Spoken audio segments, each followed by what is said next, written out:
If there's one thing I love a good vibe. And the latest vibe that I found was this selfie sipping pink kit. I thought it was so cute, so I had the girls order one and come over, and I ordered a bunch of seafood from the crab place and made a spread for them to eat. I always go above and beyond with the quality of food that I'm serving, but this time around, the main focus was the crab cakes that I ordered.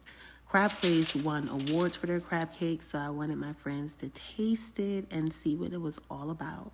So the entire spread consisted of deviled eggs topped with Key West pink shrimp, as well as some Maryland crab cakes, some snow crab claws and stone crab claws, and a nacho taco station that featured snow crab meat.